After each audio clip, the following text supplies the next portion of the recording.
Hello everyone. Today Wargaming dropped quite the bomb on us. Namely, you remember that dockyard event where you build your own ship like the Puerto Rico?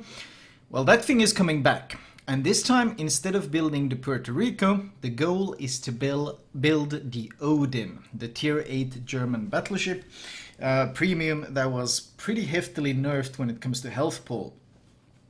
Now, this is still subject to change, it's still preliminary information, but you can see the upcoming Hamburg dockyard. This will be hitting in patch 0.9.5, so considering their current patch cycle, that's going to be in roughly 5 weeks. And you will be able to construct 2 German ships, the Admiral Graf Spee and the Odin. You will actually be able to unlock these fairly questionable looking camos. I guess parade camouflages is what they're called. Now, the way it works is they have simplified the rules significantly compared to the last time. This is actually a pretty damn good thing, because this shows that Wargaming has learned from the Puerto Rico fiasco. The dockyard rules are pretty simple.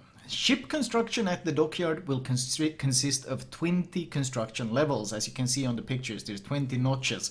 And you can advance through these by completing directives or spending doubloons. Now, the reward is Admiral Graf Spee.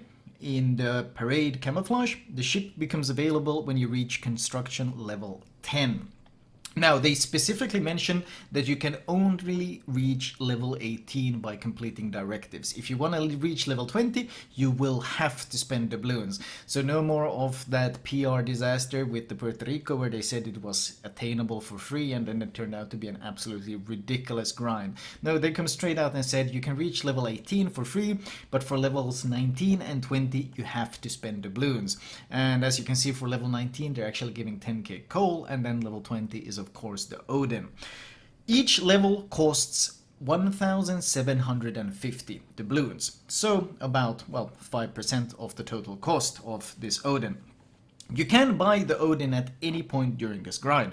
That means as soon as this thing comes out, you can straight up spend 35,000 doubloons and you can buy your Odin plus get all the rewards on the way.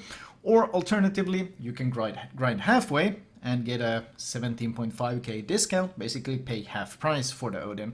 Or you can complete all the directives all the way to level 18 and get a 90% discount and then spend 3,500 doubloons. Now, honestly, I've been seeing people get really upset and I've seen a lot of complaints and stuff, but looking at the directives myself, I don't actually think this is that big of a deal. If you're a whale, you can get the Odin right away without spending any time at all. On the other hand, a lot of the complaints have been kind of baffling to me, because there's been a lot of people that have basically been complaining that you have to grind for it, but the directives are basically just playing the game. And I mean, if the thought of playing the game is really, really frustrating to you, then what the hell are you doing here? Overall, I think that looking at the directives, I think that they've actually learned their lesson quite well, because the ability to get a 90% discount just from playing the game and picking up a few goodies on the way, and then if you want to buy the Odin, you have the option of picking it up for 3.5k doubloons. Now, this of course means that we do have to take a look at the directives, and in fact Wargaming has posted all the directives. Once again, learning from previous mistakes. This time they don't want any surprise Directive 7 where they want you to earn like 1 Alaska worth of 3 XP playing a specific ship. No, they've gone straight ahead and posted all the directives. The first level, the first Directive 1, seems very simple indeed. It's stuff like earn 2.5 million credits or earn 12 captured ribbons, and you can play anything from tier 5 to tier 10, and it can be in random ranked co-op, whatever. So these are super easy.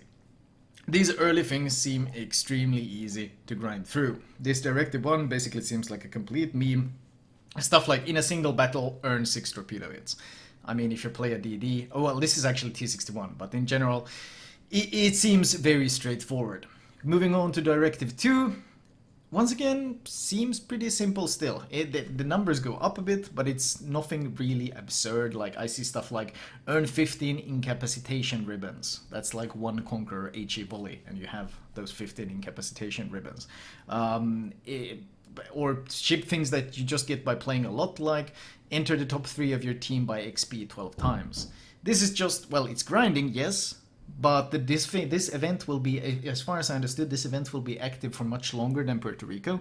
I think it was 2 whole patch cycles it was going to be active, which means you have twice the time as you did for the Puerto Rico grind to complete these things, and they seem significantly more relaxed. Earn secondary hits, that's for German battleships, for example, tier 5 to 10, and over any number of battle, earn 1.6 thousand or 1,650. Not exactly impossible things. Yes, they require playing the game, but ultimately, if you're not going to play the game over the next 2 months, why are you complaining? Overall, I've been looking at these, I've been pretty satisfied with the directives. These seem pretty logical. We can go down and look all the way at directive, let's see, directive 5 here. Battle type random ranked. Restrictions, it has to be in random, ranked, or co-op, tier 5 to tier 10, or any number of battles, earn 5 captured ribbons. I mean, come on, really? You have to capture an objective 5 times? Not exact, and it can be assisted in capture. Okay, not very hard. What about the other one? Or any number of battles, 60k spotting. Okay, really easy. You have to complete 7 out of 12 in this section. Or any number of battles, 140,000 commander XP. Okay, that's a bit much.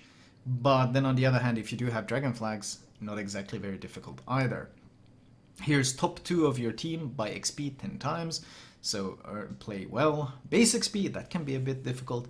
64 destroyed ribbons, so kill 64 ships, once again, or a week or something. And it can be completed in co-op, so basically you can grind that in co-op if you want to. That's the thing, if you really want to grind this thing, you can probably grind this pretty damn quickly. Ships, tier 5 to 10, Japan, France, battleship. Oh, 1,250 main battery hit ribbons. That's going to be a lot of spamming Alsace or Bourgogne. Deal 1.9 million damage by main caliber. Once again, these don't exactly seem that extreme. It's because it's on over any number of battle, and for the difficult ones or the more challenging ones, you have the option of literally going into co-op and completing them. So, for the whales that don't feel bad about spending X amount of doubloons, Odin very easy. For people who are on a budget, well, they get to play the game, earn some bonuses, and easily get this. Keep in mind, I was a very, very big complainer about the whole Puerto Rico event. I thought it was garbage. I thought it was completely ridiculous. But looking at these directives, these are very doable. Considering the amount of time you have to do them, and considering the level of challenge, let's actually go, let's check we don't have any surprise in Directive 7s. No, actually it ends at Directive 6. Restrictions, or any number of battles, earn 320 main battery hit or secondary hit ribbons. That's ridiculously easy. Earn 60 aircraft shot down over any number of battles, tier 7 to 10. Very, very doable. Over any number of battles, earn 15k free XP. Over any number of battle, 140k total XP, or any number of battle, 55 destroyed. These don't seem impossible by any means. These are very, very doable missions. Like, literally just play the game and you will probably complete these directives without even meaning to. What about the very last one?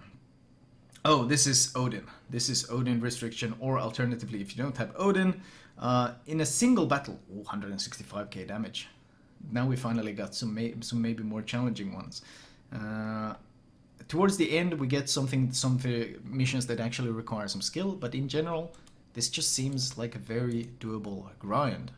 And one can debate, is it worth putting in this much effort or this many doubloons in order to unlock the Odin, a ship that I thought was fun until they nerfed the health to something like 52k, at which point it literally has as much health as like a tier... It had less health than the tier 5 Congo. One can argue if it's worth the effort, but when it comes to cost, this is not that bad at all. And compared to the Puerto Rico event, this is a huge step up both in transparency, the fact that they publish the directives ahead of time, and the fact that they are very straightforward about the fact that yes, you do have to spend some doubloons even if you grind the whole thing, but overall this seems very doable. And a good example of wargaming picking up from their mistakes. I am a bit worried that they have just completely poisoned the well with their Puerto Rico event, because as soon as this was announced, basically all the chat comments, every comment I saw was negative about it. But I actually loved the concept of building your ship. I love the animation, I love the visuals, the whole idea of building your own ship from scratch. I thought the concept behind that was fantastic. The thing that made it garbage was the Puerto Rico requirements were so completely ridiculous. This time, however, they're transparent and the requirements seem very doable. Honestly, I have a hard time finding much to complain about.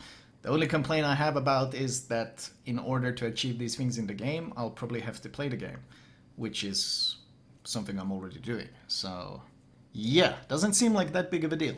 Thank you guys for tuning in, and I'll talk to you guys later.